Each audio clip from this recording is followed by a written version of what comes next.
It's another Q&A edition of Optimal Health Daily, episode 955, and I'm Dr. Neil Malik. Hey there, happy Friday, and welcome to another Q&A edition of Optimal Health Daily, where I answer your health questions related to fitness, diet and nutrition, and lots more. You send me the questions, and I answer them for you. Now, if you want to send in an audio question, the short link is oldpodcast.com/ask, or you can call and leave me a message at 61 I love OHD. I thank you in advance for sending me your questions. I love listening to and especially love answering them. But for now, let's hear today's question as we optimize your life. Hi, Dr. Neil. I have a question about CrossFit. I'm wondering, on the academic side of things, what the benefits and the negative sides of CrossFit are.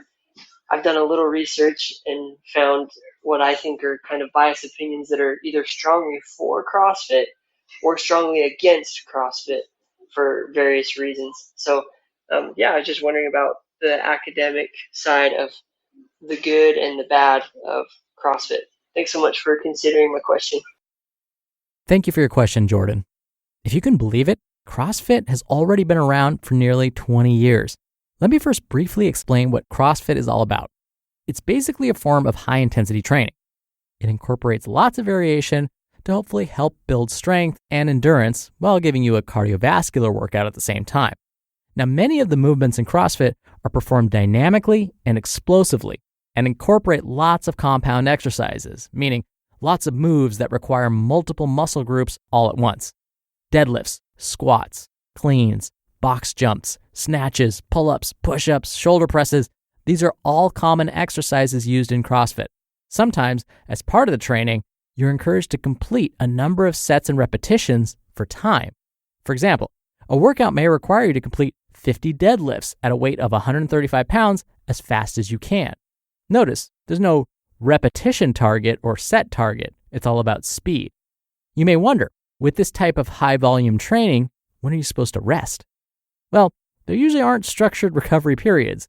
If you do get to rest between exercises, the time you're given usually is really small. In fact, many CrossFit workouts in general are quite short. Usually, they're supposed to be completed in less than 30 minutes. So because this type of training is so intense, it's possible there's an increased risk of exercise-induced injury. In fact, when I was attending an academic conference last year, a presenter who happened to be a professor of kinesiology was quoted as saying that performing complicated compound moves like deadlifts when you're fatigued may increase injury risk. He says he never recommends it. Unfortunately, I sort of personally experienced something like this. A while back, one of my colleagues introduced me to CrossFit-style training. He was really into it and showed me some CrossFit videos on his phone. My first reaction was, whoa, that looks pretty intense. I don't think I can do that. I'd be nervous about hurting myself. He said, just give this routine a try. It's for beginners.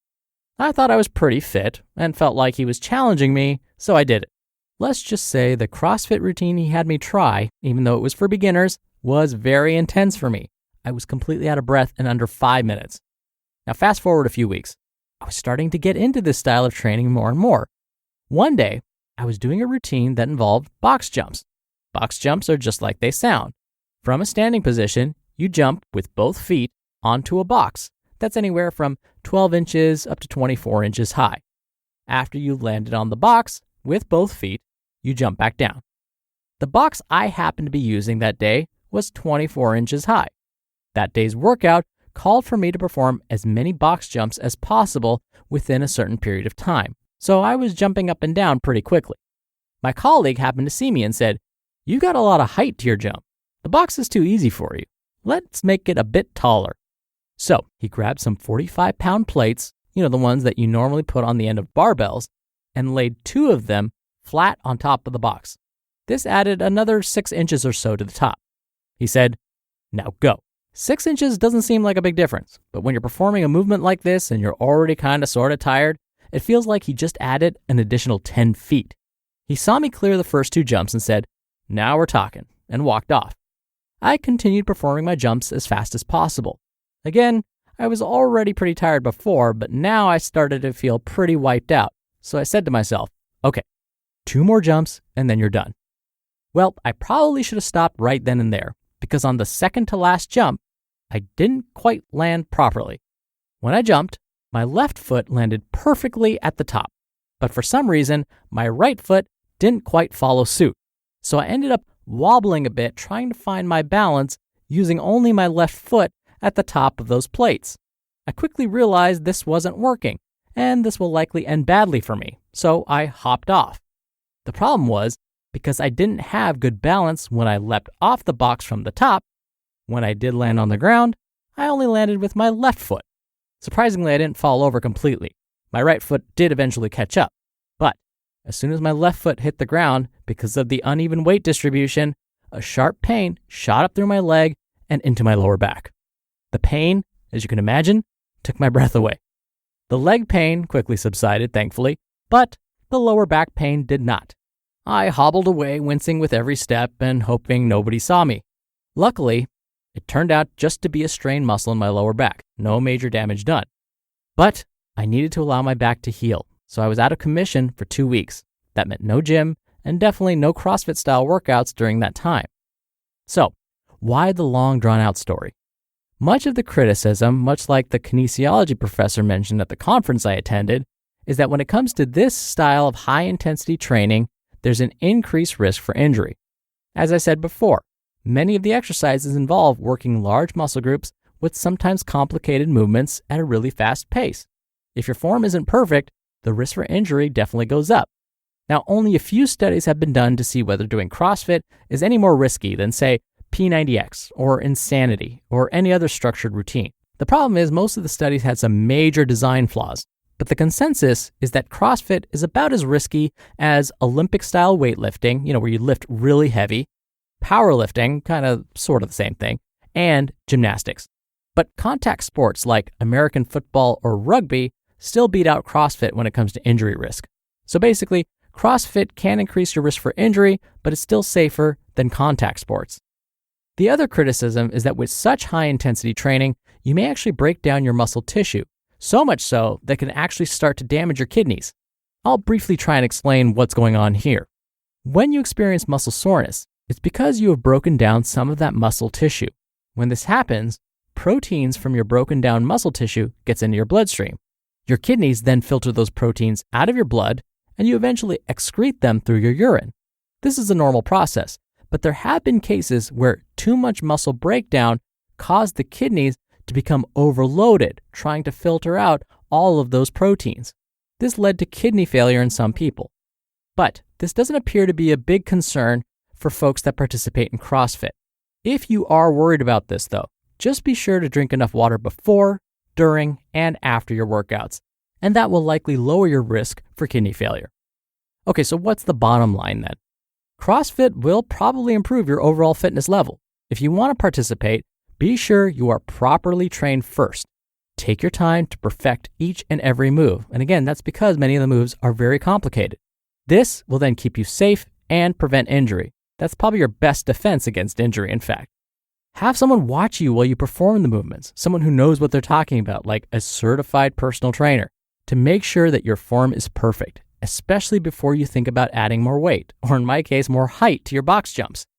And of course, be sure to hydrate before, during, and after your workouts to protect your kidneys. And a real quick thanks to BetterHelp.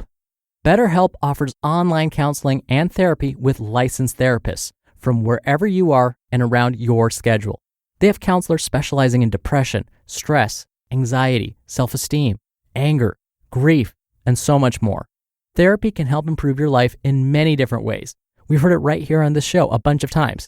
BetterHelp makes it super convenient in that there are 4 communication modes: text, chat, phone, and video, and available worldwide.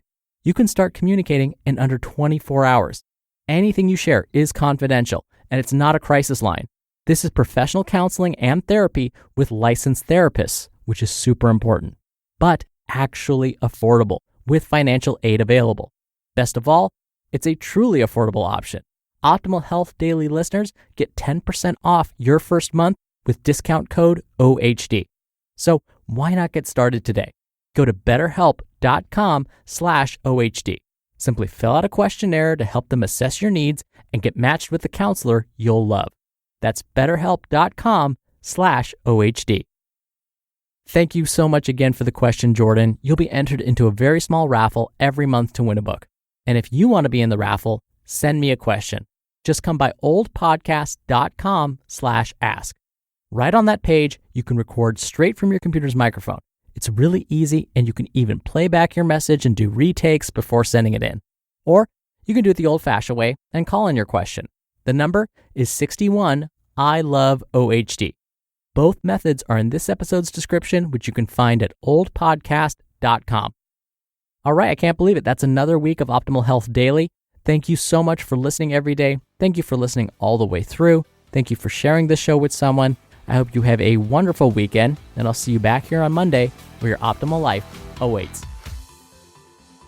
Hello, Life Optimizer. This is Justin Malik, creator and producer of this show and Optimal Living Daily, the brother podcast of this one. Literally, I'm Dr. Neil's brother.